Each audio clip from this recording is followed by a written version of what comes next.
एक समय की बात है। एक गांव में बहादुर और बहुत ही साहसी लड़की रहती थी। उस बहादुर लड़की का नाम दिव्या था।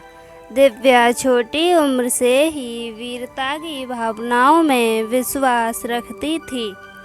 जितना भी समय वह अपने माता पिता के साथ व्यतीत करती, उसमें वह प्रेरणा ही पाती।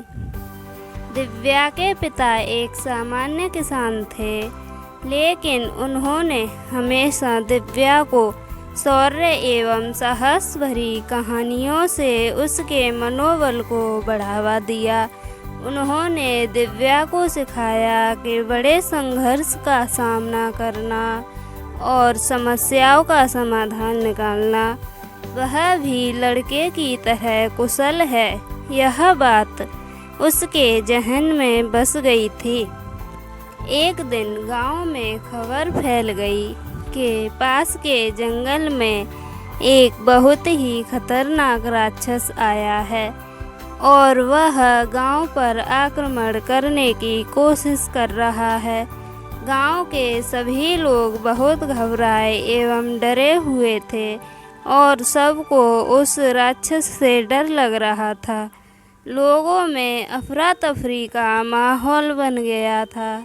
सभी लोग चीखते चिल्लाते उस राक्षस के पास गए और उससे रक्षा की भीख मांग रहे थे, लेकिन कोई उस राक्षस का सामना करने को तैयार नहीं था। दिव्या भी इस स्थिति को देखकर दुखी थी। उसने यह तय किया कि अब वो पूरे गांव की सुरक्षा खुद करेगी और वह तुरंत अपने पिता के पास गई और उनसे यह तय किया कि अब वो पूरे गांव की सुरक्षा करेगी।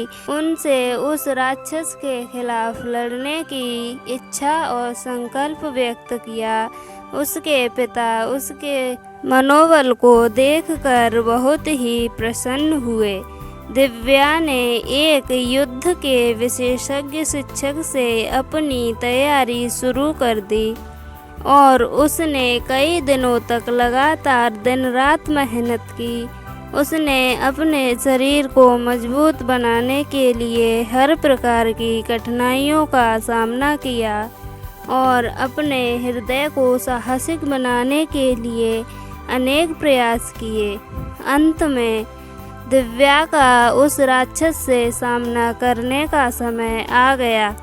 उसने अपने युद्ध की तैयारियों के साथ खुद को उस राक्षस से संघर्ष के लिए तैयार किया और उस जंगल में चली गई।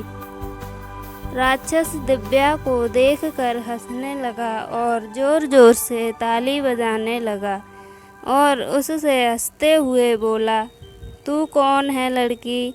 मैं यह पहली बार देख रहा हूँ कोई लड़की मुझसे युद्ध करने आई है जो मेरे सामने खड़ी हो रही है।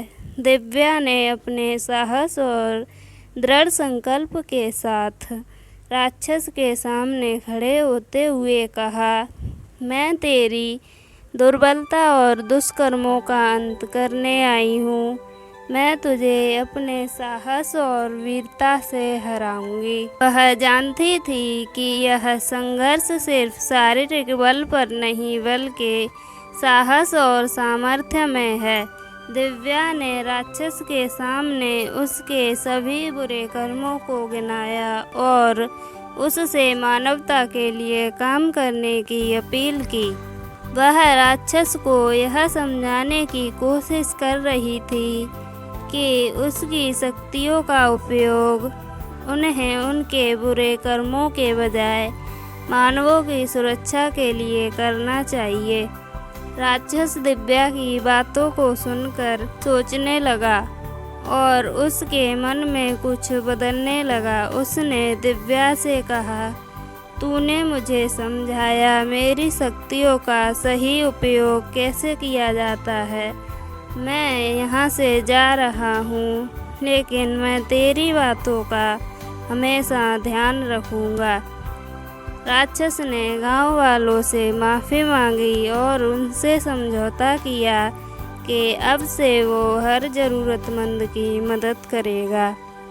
दिव्या ने अपनी बहादुरी और साहस से न केवल अपने गांव को सुरक्षित किया, बल्कि उसने एक बदलाव की प्रेरणा सभी को दी, खासकर गांव की लड़कियों को।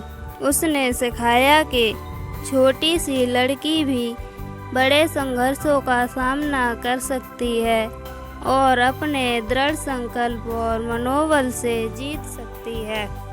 अर्थात शांति, सद्भावना और समर्पण के साथ हम किसी भी मुश्किल का सामना कर सकते हैं। हमारी शक्तियों का सही तरीके से उपयोग करना हमें सफलता की ओर आगे बढ़ने में मदद करता है।